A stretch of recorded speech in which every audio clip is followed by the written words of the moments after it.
कि किसान की पैदावार अगर तैयार हो जाती तो उसको कीमत इतनी देते जिससे उसके घर परिवार में खुशहाली आ जाती।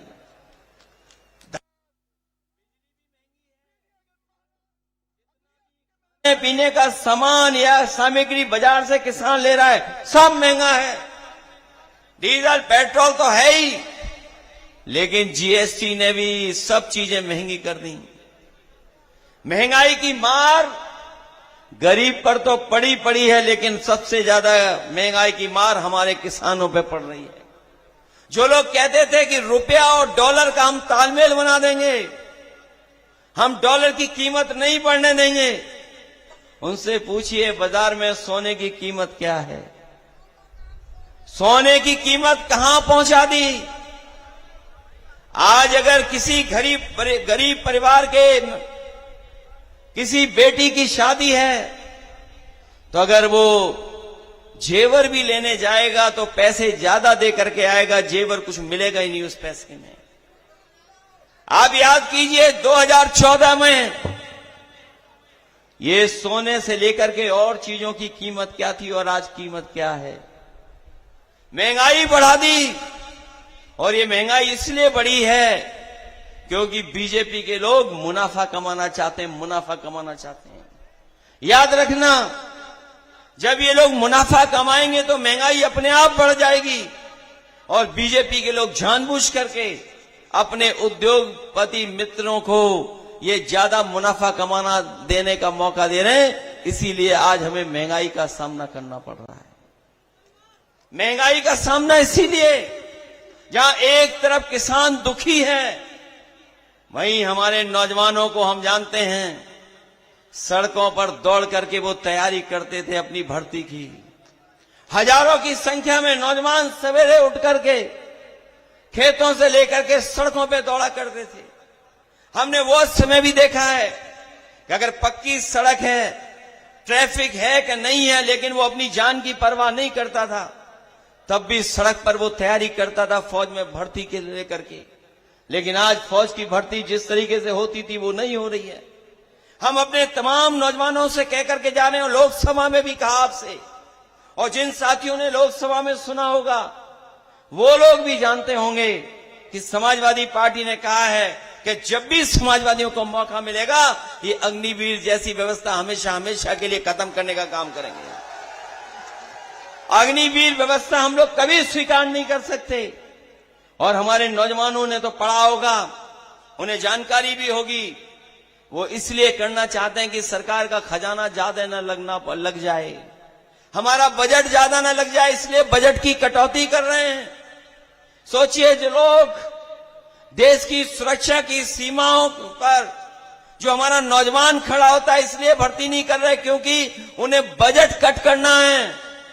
हम ऐसी सरकार को कभी स्वीकार नहीं कर सकते, चाहे बजट कितना भी खर्च हो जाए। अपने नौजवानों को पक्की वर्दी और पक्की फौजी की नौकरी दिलाने का काम हम समाजवादी लोग कराएंगे। ये नौकरियों को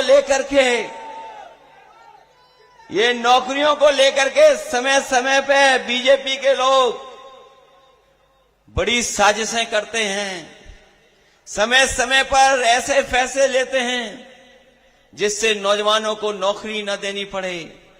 हमारा नौजवान नौकरी नहीं पाएगा, रोजगार नहीं पाएगा, तो इनके जो उद्योगपति मित्र हैं वो कम पैसे में नौजवानों को रोजगार दे देंगे। इसलिए जानबूझ करके साजिश करते हैं जिससे नौजवानों को नौकरी न देना पड़े। अभी हाल ही में आपने देखा होगा, तमाम पढ़े लिखे नौजवान जिन्हें अधिकारी बनने का मौका मिलना था वो धरने पर बैठ गए, और धरने पर तब तक बैठे रहेंगे जब तक सरकार उनकी मांगे स्वीकार नहीं करेगी। अभी तो आधी मांगे स्वीकार की हैं। आप याद रखना, यही सरकार है जिसने अभी आधा फैसला बदला है। ये नौजवान जब सड़कों पे आएगा, धरने पर बैठा हुआ है, वो तभी हटेगा जब उसकी मांगे पूरी हो जाएंगी, उससे पहले नौजवान हटने वाला नहीं। मैं अपने नौजवान किसानों के साथ साथ नौजवानों को भी बधाई देता हूं कि जब कभी भी आंदोलन हुआ है, यहां के लोगों ने हमेशा आंदोलनों में हिस्सा लिया है, आंदोलनों को सफल बनाने का काम किया है। किसानों का आंदोलन हुआ, बड़े पैमाने पे किसान भाइयों ने जुड़ करके सरकार को झुकाने का काम किया। और जिस समय सरकार को पता लग गया कि किसान नाराज हैं, उन्हें अपने काले कानून वापस लेने पड़े। और हमें याद है वो समय जब हमें सड़क बनानी थी, हम लोगों ने किसी किसान पर लाठी नहीं चलने दी। किसानों की मांगों को लेकर के हम लोगों ने चर्चा की और चर्चा ऐसी कर करके फैसला लिया कि हम लोगों ने सर्किल रेट के बढ़ा करके उन्हें 4 गुना मुआवजा दिया। उसका परिणाम यह हुआ कि कभी भी किसान को आंदोलन पे नहीं बैठना पड़ा। हमें 323 किलोमीटर की सड़क बनाई, लेकिन एक जगह भी किसान आंदोलन नहीं करा। ऐसा काम समाजवादी लोगों ने कर करके दिखाया। यही अलीगढ़ है, यही टप्पल है, जहां पर कभी समाजवादी लोगों ने साइकिल चलाई थी। बहुत से हमारे साथी जानते होंगे, यही टप्पल है। उस समय की सरकार ने न केवल किसानों के साथ अन्याय किया था, बल्कि जब हम समाजवादी लोग साइकिल चलाना चाहते थे, एक्सप्रेस वे पे हम लोगों को साइकिल नहीं चलाने दी थी। हम लोगों ने उसी दिन कहा था कि अगर साइकिल नहीं चलाने दे रहे हो तो आपकी सरकार चली जाएगी। हम लोगों ने उनकी कोई नहीं मानी, पुलिस के लोगों की, और हम लोग साइकिल लेकर के एक्सप्रेस वे चल करके यहां से मथुरा पहुंच गए थे। ये समाजवादियों ने इतना महत्वपूर्ण काम किया। उसका परिणाम ये हुआ कि साइकिल चलाने के बाद आपकी सरकार बन गई। और मुझे वो भी दिन याद है जब सरकार बनी तो एक किसान नेता थे जिन्हें जेल भेजा गया था। एक किसान नेता थे तेवतिया, जिन पे न जाने कितने मुकदमे लग गए थे, झूठे मुकदमे लगे थे, जेल में थे। समाजवादी सरकार आई, न केवल उन्हें जेल से बाहर निकाला, बल्कि उनके पूरे के पूरे केसों को वापस लेने का भी काम हम लोगों ने शुरू कर दिया था। जहां टप्पल से लेकर के अलीगढ़ वाली सड़क यही, जिसपे न जाने कितना ट्रैफिक था, कई घंटों में अलीगढ़ पहुंचते थे। समाजवादी सरकार बनी, इसको 4 लेन बना करके हम लोगों ने रास्ते को आसान बनाने का काम किया। ये हमारे मुख्यमंत्री जी हैं जो पीडीए की नई नई परिभाषा दे रहे हैं।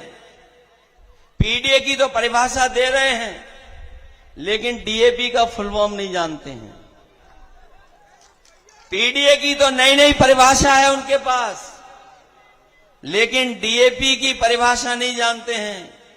मुझे याद है हरदुआगंज में बिजली का कारखाना जो बड़ा लगा हुआ है, ये किसी की देन है तो समाजवादियों की देन है। और समाजवादियों ने वो बिजली का कारखाना इसलिए लगवाया था जिससे कि बिजली बने, न केवल उत्पादन बढ़े, हमारे किसानों को।